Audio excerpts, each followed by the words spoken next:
While not as prestigious as the TV majors, the PDC European Tour events are fan favourites, and this year will see 14 held, the most ever, and with only half of them in Germany. The European Tour has been nicknamed the greatest tour in professional sports by fans and pundits, as its format has meant that many different players have been able to qualify over the years, with the 501st player, Switzerland's Marcel Vulpen, making his debut last year. But controversial changes to the format over the past few years have led fans and players to become very angry, with some even cancelling their streaming subscriptions that they used to watch the events. Hello and welcome back to Darts World. In today's video, we're going to take a look at the downfall of the once great Euro Tour format. The Euro Tour was launched back in 2012 with 5 events, 3 being in Germany and 1 in both Austria and the Netherlands. The original format featured 64 players, with the top 32 players from the main order of merit and 32 qualifiers. The seeded top 32 players all entered in round 1 and were drawn against qualifiers, 20 of which came from a UK qualifier, 8 from a European qualifier, and 4 from a host nation qualifier. They managed a fair tournament with that many players in within just 3 days by using 2 boards during the Friday session and then only 1 on Saturday and Sunday. The first Euro Tour event held was the 2012 Austrian Darts Open, and it actually featured 2 9-darters, the first of which was thrown by Michael Smith on the unstreamed Stage 2, and a second one thrown by Simon Whitlock, which there is only some poor quality footage of.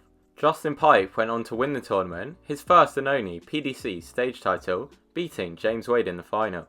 Across the final 4 events that year, there were 3 more 9-darters, meaning that in the Euro Tour's first year, there were 5 9-darters in 5 events. There was another one hit in 2013, but then not one for 5 years until Van Goen hit one in 2018, which is crazy when you look at it. Following the success of the Euro Tour's debut year, it was expanded to 8 events in 2014, with visits to England and Gibraltar added. The English event, known as the UK Masters, is the first and only Euro Tour event to be held in the UK today, and saw the introduction of a slight change to the format, with the 1-year Pro Tour Order of Merit being used for the seedings, rather than the main one, giving more informed players the chance to play in the events. 2014 saw the tour stay at 8 events, but there was a big change following extensive consultations with the PDPA, with there now being 48 players at each event, all playing on one stage, rather than 64 spread across 2. This worked by having the top 16 on the Pro Tour Order of Merit as seeds, who began in round 2, with round 1 featuring matches between 32 qualifiers, 20 from the UK qualifier, 8 from the European qualifier, and 4 from the host nation qualifier. That system was used until 2017, when a rule change was introduced due to increasing prize money, which meant that if any of the 16 seeds from the Pro Tour Order Merit lost in their first game, their prize money would not count towards their rankings, but they would still be paid it. This made it more fair, as those players could make good ranking money by just turning up and losing, making it hard to catch them in the rankings. The qualifiers were also changed to have 18 from the UK and Ireland, 8 from West and South Europe, 4 from the host nation, 1 from Nordic and Baltic, and 1 from East Europe, meaning that the events featured a wider spread of nationalities. 2018 saw the format of the latter stages extended from the best of 11, with the semi-finals increased to the best of 13 and the final to the best of 15. This was a welcome change, as the best of 11 is very short for a stage final. 2019 saw a change made that allowed tour card holders from Europe to play in their own qualifier, alongside a UK tour card holder qualifier held ahead of Players' Championship events. 18 qualifiers came from the UK one, 6 from the European one, and then 2 from the West-South Europe qualifier, 4 from the host nation, and 1 from the Nordic and Baltic and East Europe qualifiers. This did make it so that the European tour card holder qualifiers often featured very few players, such as 14 players playing for 6 places. For 2020, the UK and European tour card holder qualifiers were merged, a welcome change, and a rule was introduced allowing the 2 highest ranked players from an event's host nation to qualify where applicable as part of the 4 host nation qualifiers. There was then 2 places available in an associate member qualifier for players who played at Q School but did not win a tour card, and 1 at both the Nordic and Baltic and East Europe qualifier.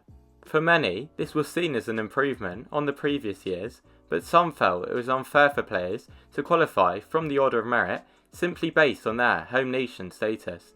This was seen as unfair due to the calendar being heavily German focused, meaning that German players already on the order of merit, the likes of Schindler, Clemens and Hempel, would easily qualify for loads of events and take places away from the host nation qualifier. The Euro Tour then obviously struggled due to the coronavirus pandemic, with just 4 events held in 2020 and only 2 in 2021. The tour eventually got back to full strength in 2022 and 2023 with 13 events, the same number that took place last year when a tournament in Switzerland was held for the first time. Whilst that was a good announcement, in January of 2024, the PDC made one of their most controversial announcements ever, which explained big changes to the Euro Tour. The key change was that now, the top 16 from the main order of merit would automatically qualify for all Euro Tours, benefiting the big names who were not high enough on the Pro Tour order of merit. The top 16 non-qualified players on that order of merit still made it to the events and were seeds. Then the final 16 places were divided as follows: 10 from the tour card holder qualifier, 4 from the host nation qualifier, and 1 from both the Nordic and Baltic and East Europe qualifiers. This was a big slap in the face to the lower ranked tour card holders, as there were now just 10 places in the tour card holder qualifier rather than 24. It simply protected the top 16 in the world and made it harder for lesser ranked players to make TV events, summed up as favouritism at its finest. Tour card holder Madars Rasmus summed it up by saying that players would get to see the depth of the tour at Ali Pali, but the Eurotour change would kill their chance to play in the European Championships. Tour card holder Vincent van der Voort also said that it was a really bad decision made by businessmen, not people who played arts. PDC chief executive Matt Porter attempted to defend the decision, saying the following: "We looked at it in the context of how we want to keep building the European Tour.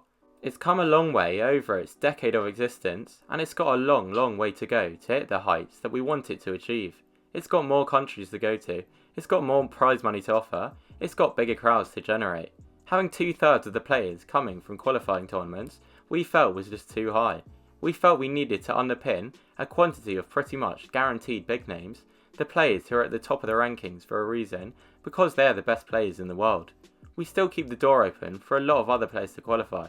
There's still 10 players coming through the qualifier."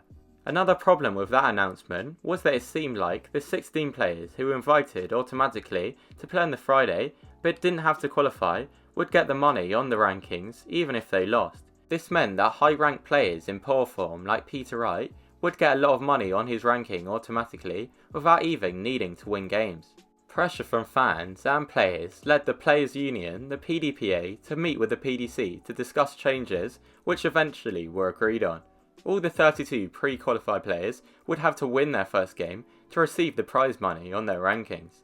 This was seen as making the changes slightly better, but PDC tour card holder Alan Suter said that anyone from outside the top ranking spots was still having a rug pulled from under them, with the door now closed for the mid to lower ranked players. He said there was now no longer the greatest tour in sport. This year, things got even worse when the PDC announced that the top 16 from the 2-year main order of merit, rather than the 1-year Pro Tour rankings, would automatically start as a seed in round 2 on Saturdays.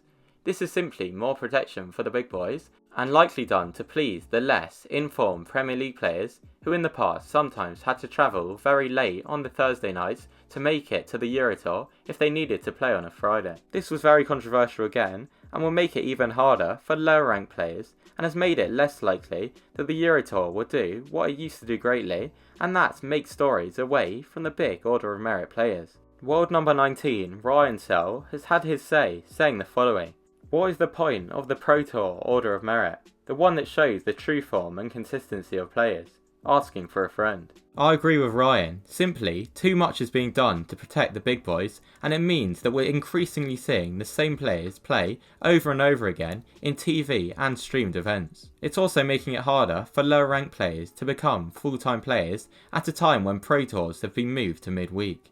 I want you to let me know what you think about these changes in the comment section down below, as well as what you think the best format would be. And if you enjoy this video, please don't forget to subscribe, as it really helps the channel out. Currently, just 15% of my viewers are.